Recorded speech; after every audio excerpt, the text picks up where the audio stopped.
हरिहंत सिद्ध सूरी उपाध्याय साधु सर्व अर्थ के प्रकाशी मांगलिक रूपधारी है। तिनको स्वरूप जाने रागते भरी जो भक्ति काय को नवाई स्तुति को जारी। धन्य धन्य तिन ही से काज सब आज भये कर जोड़े बारे बारे वंदना हमारी है। मंगल कल्याण सुख सो हमें चाहते हैं। हो मेरी ऐसी दशा जैसी तुम धारी है। हो मेरी ऐसी दशा जैसी तुम धारी है। हो मेरी ऐसी दशा जैसी तुम धारी है।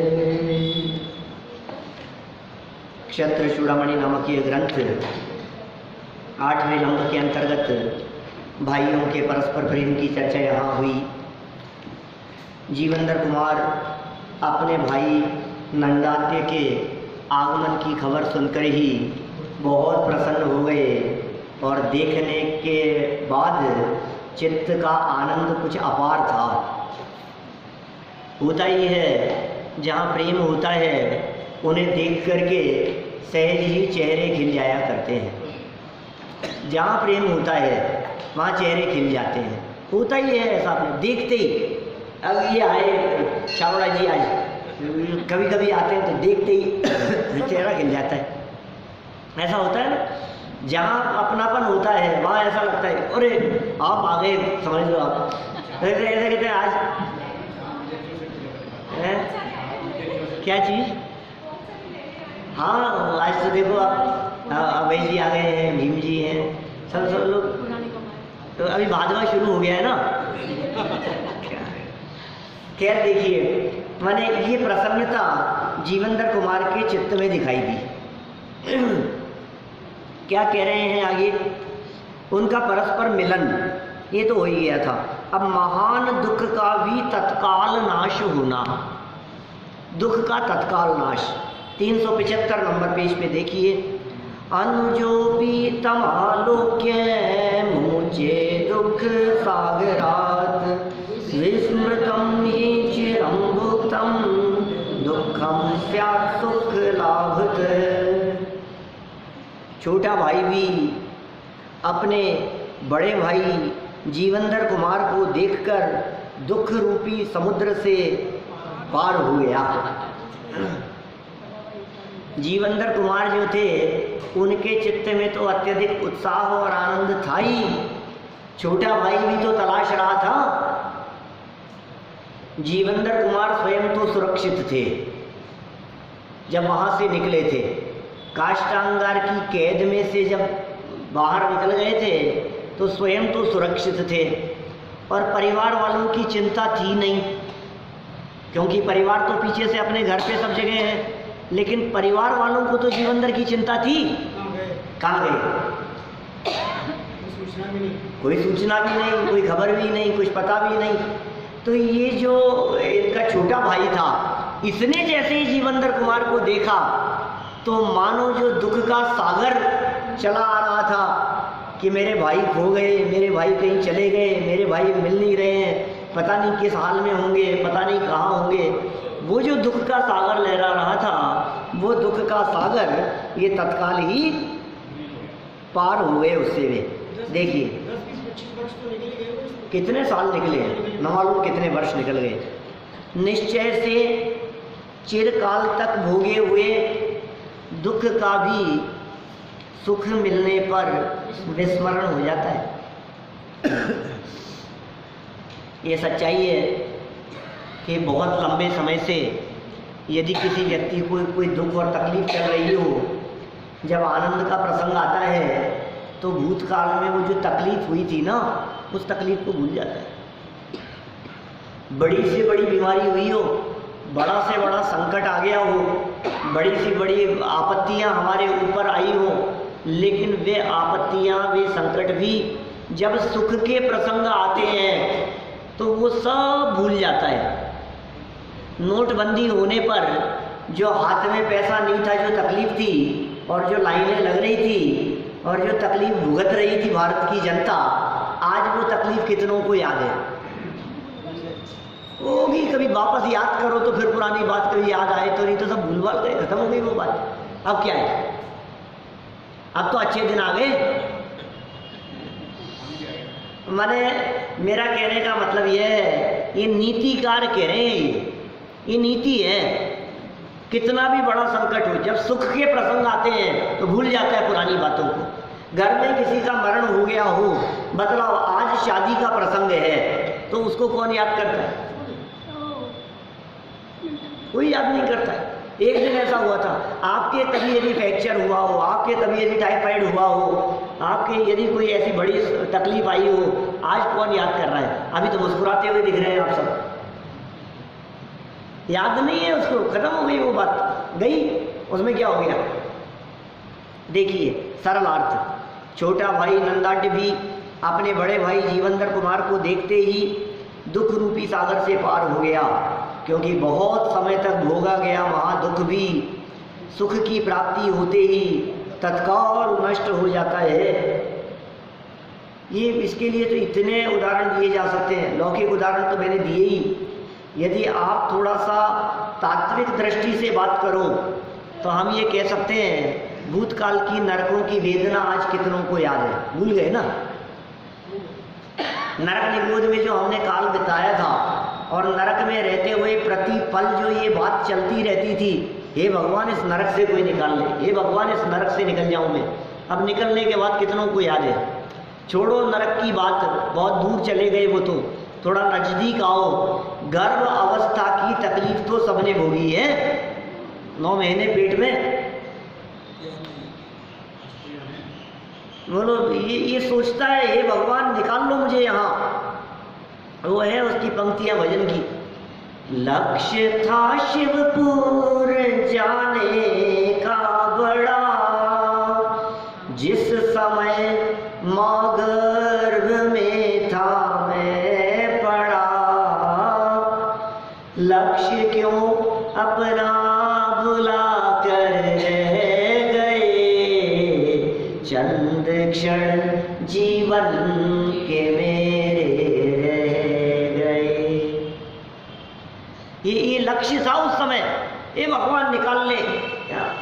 और वो सारी कथा जो ध्यानत राय जी ने की है, किसकी पूजन है? ध्यानत राय जी की है ना, आदिनाथ स्वामी की पूजन। माता खावे चढ़ करो फिर लागे तन संताप हो, मारी दीन तड़ी सुन बीनती, कठिन कठिन करनी सरे, जैसे निकरे जंती में तार हो। और इससे पहले और लाइनें, जहाँ सकुड़ाई की ठोर हो, कितने शब्दों के प्रयोग किए मैंने बहुत बहुत वर्णन किया है उन दुखों का। वे सारे दुख हमने भोगे, भुगते, और कहते हैं देखो मरण का भय और जन्म का दुख ये सबसे बड़े गए। इस पूरी लाइफ में जन्म के दुख से बढ़कर कोई दुख नहीं है। जितना दुख हमने गर्भ में और जन्म समय जो भुगता है, इतना बड़ा दुख और इतना बड़ा संकट हमारे जीवन में कोई दूसरा नहीं आ सकता। इतना बड़ा दुख है जन्म का। कितनों को याद है? अरे अब तो ठीक है, अब काहे को याद करते हो उसको, अब तो मजे से रह रहे हैं ना। वापस भुगतेगा, वापस जाएगा नरक में, त्रियंच में, चतुर्गति में परिभ्रमण करता रहेगा। यदि वर्तमान में नहीं संभला तो भविष्य में पुनः वही अवस्थाएं होने वाली है। इसलिए सावधान होने की प्रेरणा दे रहे हैं यहाँ। और सुनो, पीछे ये बात कह दी गई थी, दुख के क्षण भी बड़ी मुश्किल से बीतते हैं और आनंद के क्षण फटाफट निकल जाते हैं। अच्छा समय जल्दी निकल जाता है और बुरा समय काटते नहीं कटता है। समय नहीं निकल रहा है, समय नहीं निकल रहा है, टाइम ही नहीं निकल रहा है। हम क्या करें, क्या करें? जैसे इंतजार के पल की बात कही थी ना मैंने आपके बीच में, ऐसी हालत है, इंतजार करना पड़े आपको, या तकलीफ हो, बीमारी हो, बेड रेस्ट बतला दिया हो डॉक्टर ने, बेड रेस्ट बतला दिया, फ्रैक्चर हो गया है, पैर ऊपर टांग रखा है, हिल नहीं सकते हो आप, अब समय नहीं कटता है हमारा, अब टाइम पास नहीं होता है। देखिए विशेष अर्थ में, जैसे किसी पर्वत की गुफा में बहुत समय से व्याप्त अंधेरा प्रकाश के आते ही तत्काल नष्ट हो जाता है, उसे नष्ट होने में बहुत समय नहीं लगता। पर्वत की गुफा में बहुत समय से अंधकार था, अब जैसे ही प्रकाश आया तो क्या होगा, तुरंत नष्ट हो जाता है। वैसे ही बहुत समय से भाई के वियोग का दुख उनके मिलन मात्र से उसी समय नष्ट हो गया। जैसे ही मिले ना, मिलन मात्र से वो कष्ट दूर हो गया। ये कितनी बड़ी बात कह रहे हैं। माने लंबे समय के कष्ट को दूर करने के लिए लंबा समय नहीं चाहिए होता है। जैसे वो भक्तामृत स्तोत्र में प्रयोग किया ना, ऐसा क्या शब्द है, रात्रि भर के अंधकार को दूर करने के लिए लंबा समय नहीं चाहिए, एक किरण मात्र से, प्रकाश की एक किरण मात्र से वो अंधकार दूर हो जाता है। आस्तां तवस्त वनमस्त समस्त दोषम त्वत्संकतापि जगतां दुरितानि हन्ति दूरे सहस्र किरण कुरुते प्रभव। बस इतना ही, आगे तो पद्म की बात कह दी, जल जाने विकास भांजी। माने ये कह रहे हैं दूरे सहस्र, दूर स्थित सहस्र रश्मि सूर्य की किरण रात्रि भर के अंधकार को क्षण मात्र में दूर कर देती है। लंबे समय से व्याप्त अंधकार, लंबे समय से व्याप्त मिथ्यात्व, लंबे समय की तकलीफ एक क्षण मात्र में दूर हो गई तो हो गई।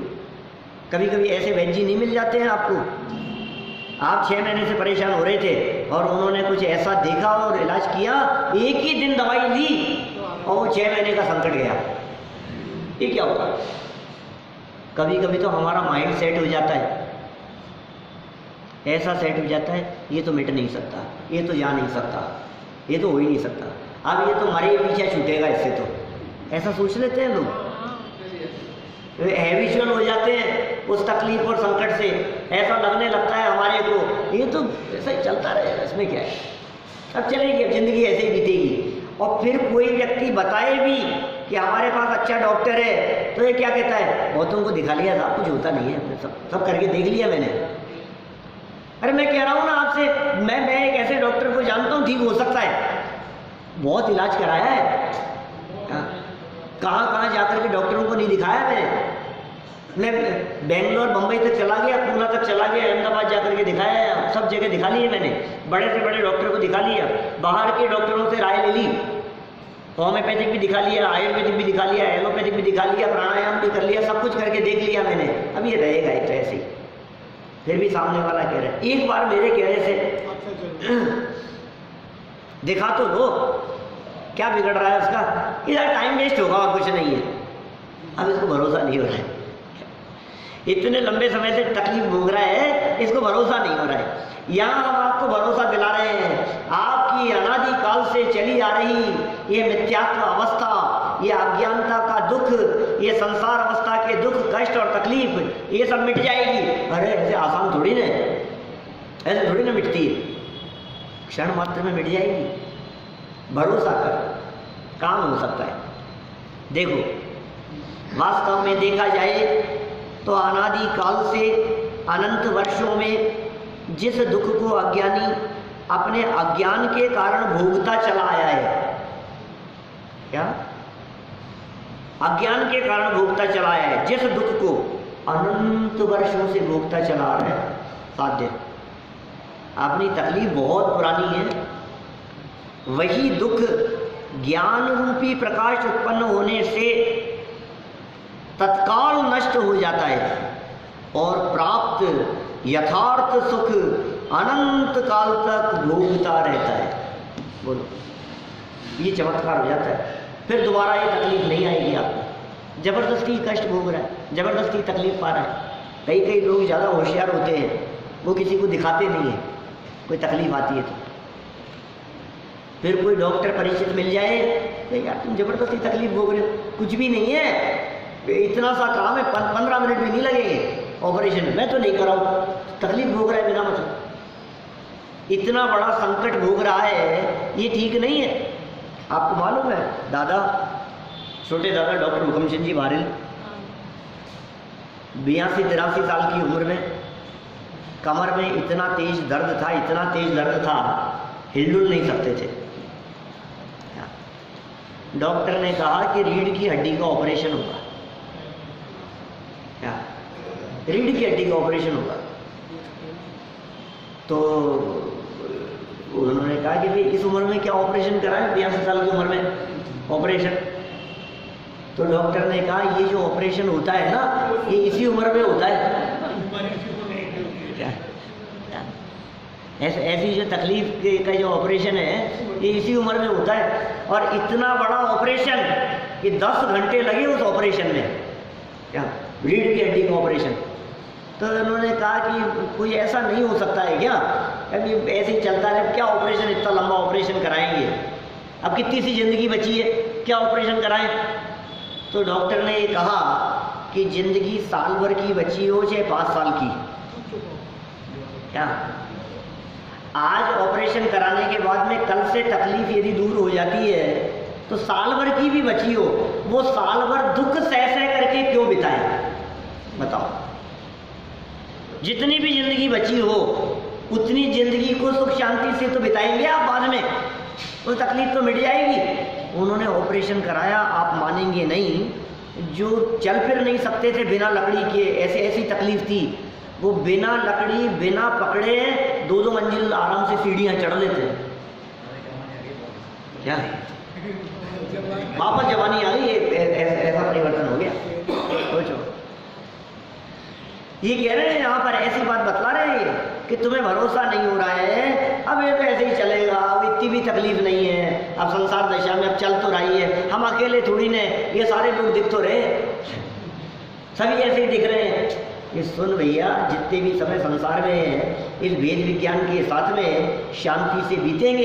ये रोजाना आकुलता और मरमर करके जीने से अच्छा है कि एक बार वेद विज्ञान करके शांति से, जितना बचा काल है संसार का, वो शांति से बीते।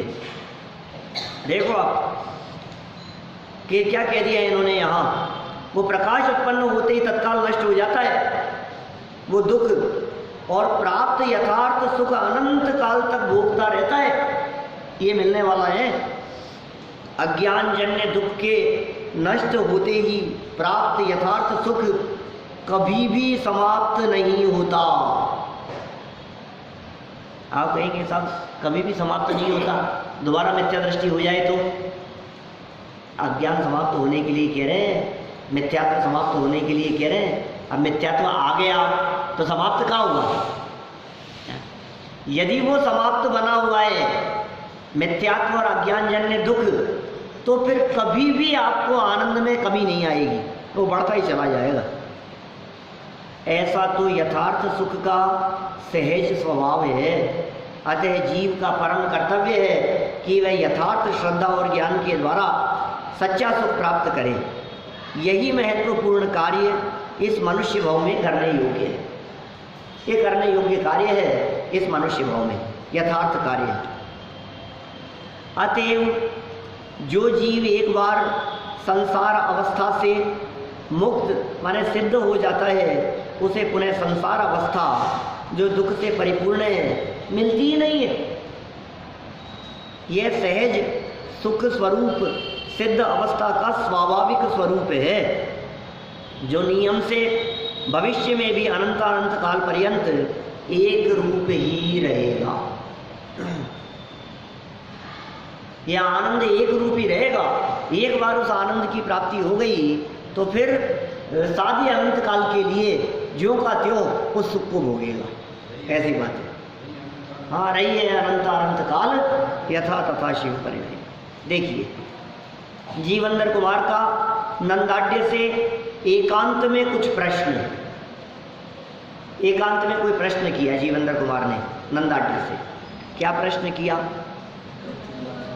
कथमाया इति ज्याया नवयुक्त मिथोनुजम वंचनम चावमानम च नहीं प्राज्ञै प्रकाश्यते। बड़े भाई जीवंदर कुमार ने अपने छोटे भाई से एकांत में तुम यहाँ कैसे आए, इस प्रकार पूछा। प्रश्न है, अरे जवाब तो अगले श्लोक में आएगा। निश्चय से बुद्धिमान पुरुष अपने ठगाए जाने को और अपने निरादर को प्रकाशित नहीं करते हैं। ठगाए जाने को और निरादर को प्रकाशित नहीं करते हैं, इसलिए चुपचाप पूछा। माने वो जो बात थी ना, ये जीवेंद्र कुमार की तरफ से भी लगा सकते हो आप बात। जीवेंद्र कुमार इस बात को बतलाना नहीं चाहते थे जनता के बीच में कि मेरे साथ क्या घटना घटी थी। समझदार व्यक्ति नहीं करता है ऐसा। तो अपमान हुआ था ना, निरादर और अपमान, इसे प्रकाशित नहीं करता। ये तो नीतिकारों ने बात यहाँ कही ही है। एक नीतिकारों का और श्लोक है जिसमें उन्होंने 9 स्थानों पर मौन रहने की बात कही है। उन्होंने कहा है 9 जगह पर बोलना नहीं चाहिए, 9 प्रकार की बातें की नहीं जानी चाहिए, कहनी नहीं चाहिए। वो कौन कौन सी बातें हैं? तो उन्होंने कहा आयुर्वित्तम गृह छिद्रम मंत्र मैथुन भेषजम तपो दानापमानम च नवगोप्यानि यत्नतः। ये नीतिकारों की नीति है, जैन आचार्यों की नहीं है। जो जैन नहीं है उन्होंने ये बात लिखी है। क्या क्या बातें लिखी? आयु नहीं बतानी चाहिए, पूछनी भी नहीं चाहिए। क्या? वित्तम, धन के बारे में नहीं पूछना चाहिए, किसी की इनकम के बारे में नहीं पूछना चाहिए।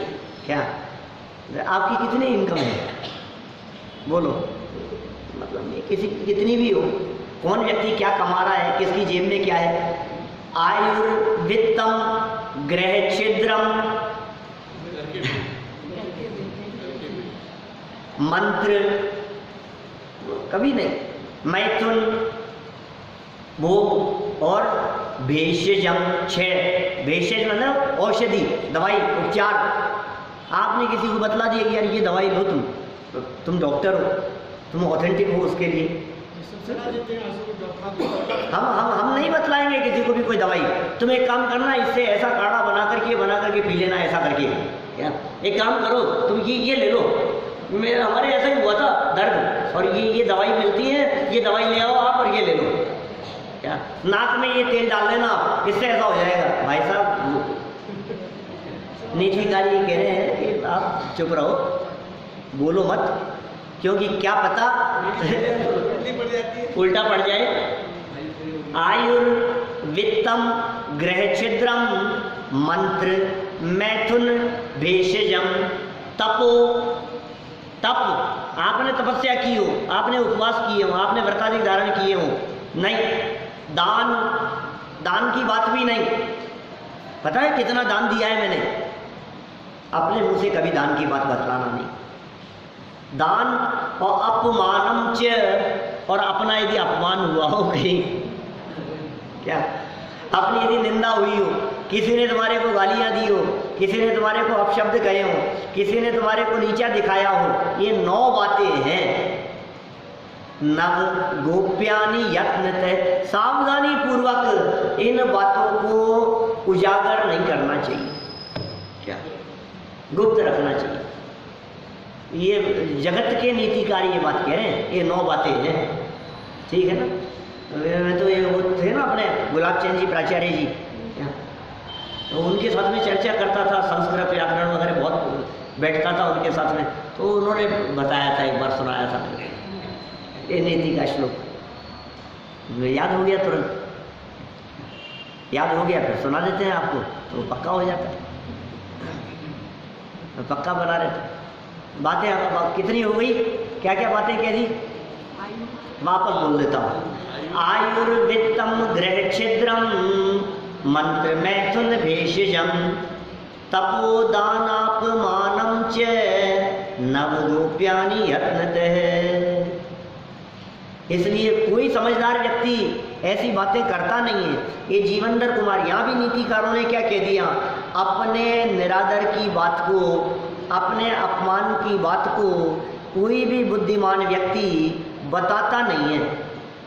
अपमान हुआ हो, ठगाया गया हो, बेवकूफ़ बन गया हो, बताना मत। तू बेवकूफ़ बन गया, किसी ने तुझे बेवकूफ़ बना दिया तो उसे बेईमान नहीं समझेंगे, तुझे मूर्ख समझेंगे। समझ में आ रही है बात? क्या? हीरा कोई नकली हीरा? हाँ, नकली हीरा दे गया उनको। बंडी ढोलिया जी का प्रसिद्ध है ये कथन। हाँ, उनको कोई बहुत बड़े जौहरी थे और मिश्री की डली थी और वो कोई हीरा बता करके उनको दे गया, वो ठगाए गए। बहुत अच्छे जौहरी, उन्होंने किसी को बाद में पता लगा उनको, ये तो कह रहे मक्खी बैठ गई थी। कुछ और भी हो सकता है, कोई दूसरा स्टोन हो सकता है, कहीं ना कोई मिलता जुलता हो सकता है, बताया नहीं उन्होंने कभी किसी को। जब दोबारा पूछा तो कहा मैंने उसको इस भाव में बेच दिया, खरीद भाव से ऊपर बेचा और बता दिया। क्या? अच्छा, मैंने जैसे 10 रुपए में लिया था, हाँ। मैंने तो 15 में बेच दिया। मतलब मेरा कहीं वो कुछ माने उन्होंने अपनी जो ये कमी थी, नहीं तो लोग कहेंगे यार ये तो ये मूर्ख है। फिर देखो, एक ने मूर्ख बनाया ना, तुमने खुद ने कही ये बात, तो दूसरे व्यक्ति अपने आप ही सोचने लगते हैं मूर्ख है यार, मैं भी बना सकता हूँ इनको। तो एक की देखा देख चार और सोचते हैं, और आप उनमें अपनी प्रशंसा भी बखान मत करना कि उन्होंने हमारे 2 लाख रुपए ले लिए, हमने कुछ नहीं किया यार, कोई बात नहीं, अब गए तो गए, कोई बात नहीं। तो चार आदमी सोचने लगते हैं यार हम ही ले लेते हैं ये तो कहता है अपनी प्रशंसा के लिए कि मैं कितना शांत हूँ, कोई बात नहीं, जहाँ जाना है वहाँ जाएगा। होशियार बन रहा है ना थोड़ा सा होशियार बन करके ये कह रहा है जहाँ जितना जाना है वहाँ जाएगा साहब, अपना है नहीं, क्या फर्क पड़ गया है। लेकिन सुनने वाले जो 10 लोग सुन रहे हैं उनके दिमाग में ये बात आ रही है कि ये ऐसे व्यक्ति हैं कि इनसे कभी भी ले लो और नहीं दो तो भी चलता है। धारणा आपके बारे में ऐसी बन रही है उसके दिमाग में। तो भाई साहब कहीं आपका नुकसान हुआ हो, कहीं आपने कहीं क्या कह रहे हैं ये ठगाए गए हो, कहीं आपका निरादर हो गया हो, अपमान हो गया हो, तो आप शांत रहें और वो बताएं नहीं। और सच्चाई तो ये है कि अपने अपमान की बात कोई व्यक्ति किसी को बताता भी नहीं है। फिर भी कभी कदाचित आप बताएं तो कौन कौन बतलाता है इस तरह की बात। जब मैं स्कूल में पढ़ता था तब एक बार मुझे ऐसे बेंच पे खड़ा कर दिया था, याद भी है क्या? कोई नहीं करता है इस तरह की बात, पनिशमेंट की बात कोई नहीं करता है, कोई नहीं कहता है कि ऐसा हुआ था मेरे साथ में। देखिए यहाँ क्या कह रहे हैं आगे सरल अर्थ में, आप यहाँ हेमाभा नगरी में कैसे आए, आपको मेरा पता कैसे चला।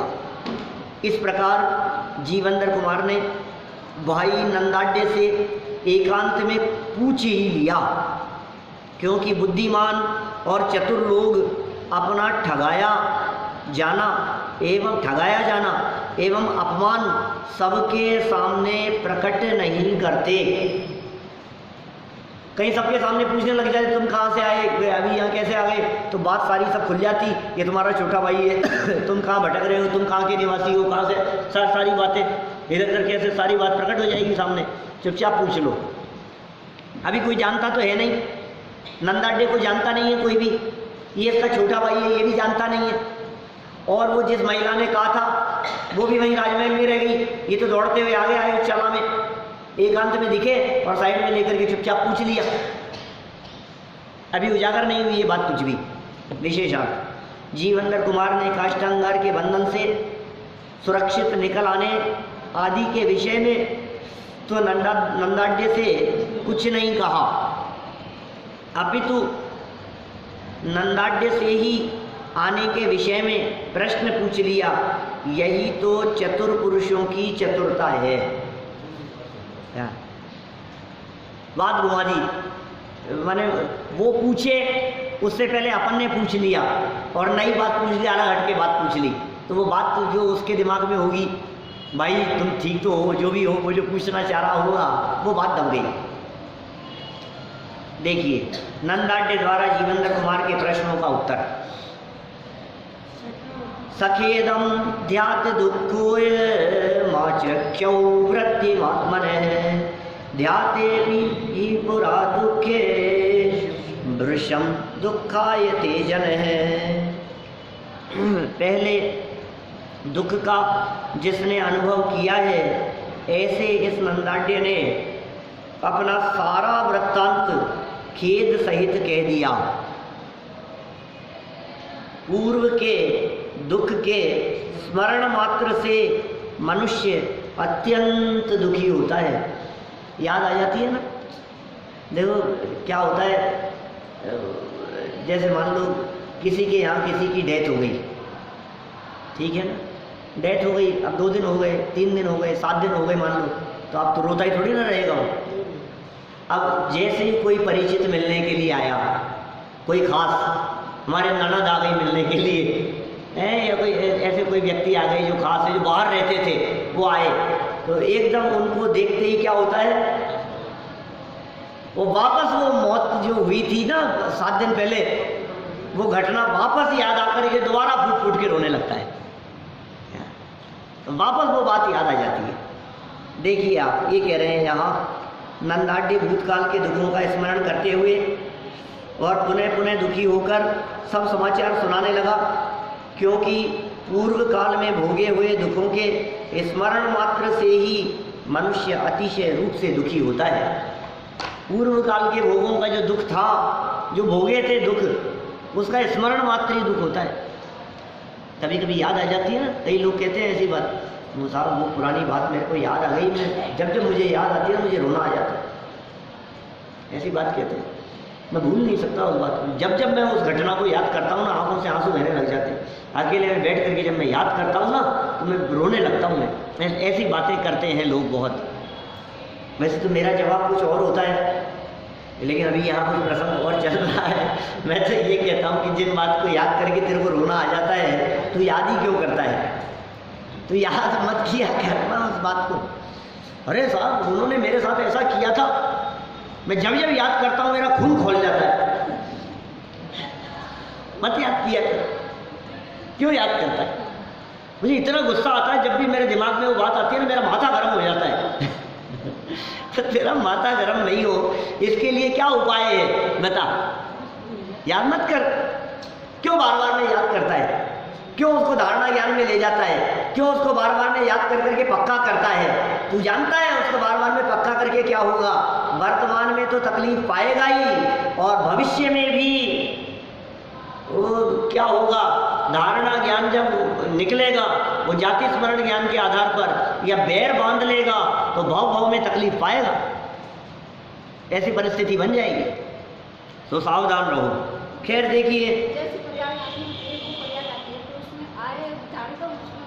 हाँ जाने तो, और क्या, जो पर्याय आ गई है वो जाएगी। आप उसको लेके क्यों बैठे हो आप? और आपके बैठे रहने से बैठी भी नहीं रहती वो पर्याय तो जाएगी ना। देखिए विशेषार्थ, जीव जिस पर्याय को अपने ज्ञान का गेय बनाता है, जीव जिस पर्याय को अपने ज्ञान का गेय बनाता है, तब वह जीव उस पर्यायमय हो जाता है। क्या ऐसा वस्तु का स्वरूप है? प्रवचन सार गाथा 8 और 9 में ये बात कही है। गाथा 8 में और गाथा 9 में ये बात कह दी गई।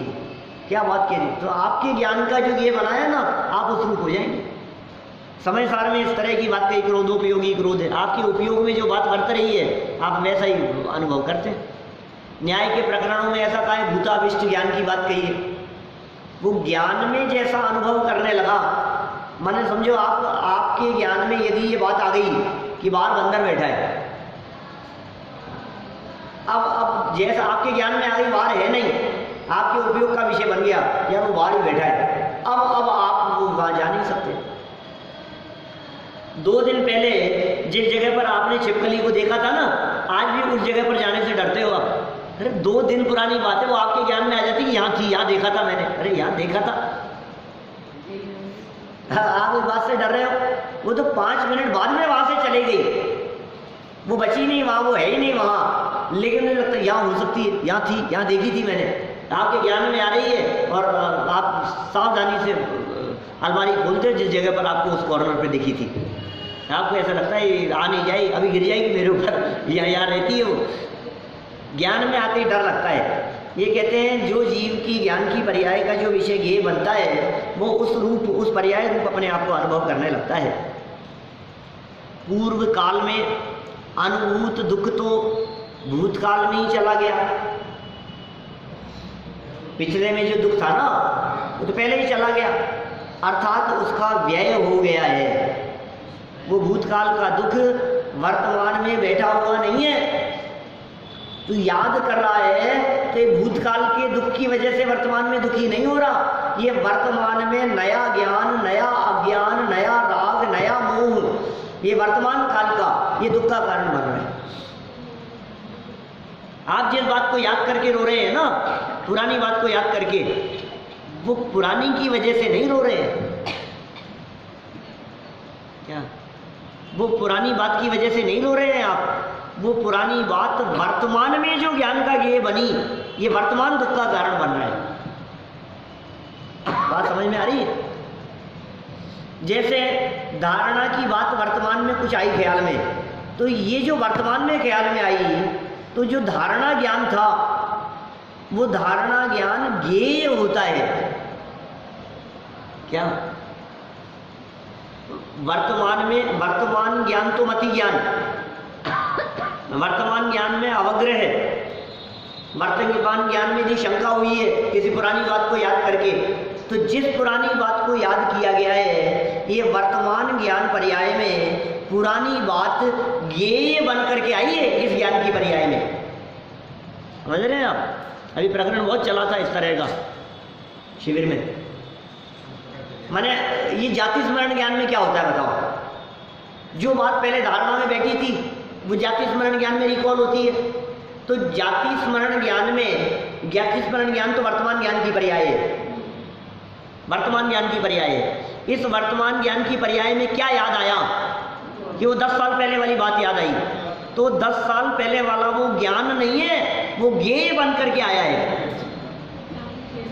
वो ज्ञान का विषय बन गया है, वो ज्ञान नहीं है। जो धारणा है वो ज्ञान रूप से नहीं बैठी है अंदर में, वो स्टोरेज है। या ज्ञान रूप से कह दो आप, क्योंकि मति ज्ञान का भेद है। अवग्रह ही आवाज धारणा, धारणा तो मति ज्ञान का भेद है, तो आप कह देंगे धारणा तो मति ज्ञान ही है, सब ज्ञान रूप है। आप यही कह रहे हैं धारणा तो मति ज्ञान रूप है, ठीक है ज्ञान रूप है, लेकिन उस धारणा ज्ञान का जब उपयोग किया जाता है तो वो धारणा ज्ञेय बन जाती है और नई प्रकट होने वाली ज्ञान की पर्याय उसको जानती है। कठिन हुई के बाद समझ में राजेश थोड़ी सी है, क्या कह दिया है ज्ञान ज्ञेय, क्या धारणा, क्या जाति, क्या हो गया है पीछे है? देखो आप, नहीं राजेश जी तो आते रहते हैं कई बार। देखिए आप यहाँ क्या कह रहे हैं आगे, अपन कहाँ पहुँच गए अपन? ऊपर से पढ़ो 378 पर ऊपर से। पूर्व काल में अनुभूत दुख तो भूतकाल में ही चला गया, अर्थात उसका व्यय हो गया, उसकी सत्ता ही नहीं रही।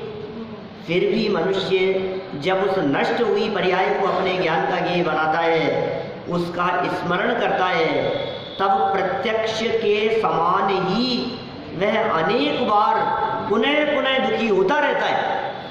प्रत्यक्ष के समान दुखी होता है, जैसे अभी कष्ट हुआ हो ऐसी फीलिंग आती है। तो मत याद करो, सावधान रहो। देखिए आप क्या कह रहे हैं, यहाँ नंदाढ़ भी अपने भूतकाल के दुखों का स्मरण करते हुए पुनः दुखी होकर जीवंदर कुमार को सब बातें सुना रहा है। भैया क्या हो गया था अपने साथ में, ऐसा हो गया था, ऐसा हो गया, बात वही पुरानी बातें याद कर करके अभी दोहरा करके दुखी होते रहते हैं। अपने को दुखमय स्वीकार करना ही दुख है, यही दुख है कि तुम अपने आप को दुखी स्वीकार कर रहे हो, और सुख स्वरूप स्वीकार करना ही सुख है। सुखी होने का सच्चा उपाय संक्षेप में इतना ही है। माने संक्षेप में यदि बात कही जाए तो सुखी होने का उपाय इतना ही है, भैया तेरे स्वभाव में तो दुख है नहीं, वर्तमान अवस्था मात्र में दुख है, और ये अवस्था परमानेंट रहती नहीं है। इसलिए तू उस अवस्था का विचार कर करके वर्तमान में दुखी मत हो, अपने सुख स्वरूप को देख और सुख स्वरूप को देखकर वर्तमान में सुख का अनुभव कर। इतना ही सार संक्षेप है। फिर देखिए नंदाढ्य का आत्मघात करने रूप भूतकाल का विचार, उसने क्या क्या नहीं करने का प्रयास किया था, ये सब भूतकाल की बातों का वर्णन आगे कर रहे हैं, जिसकी चर्चा हम यथा समय करेंगे। अभी की बात करेंगे।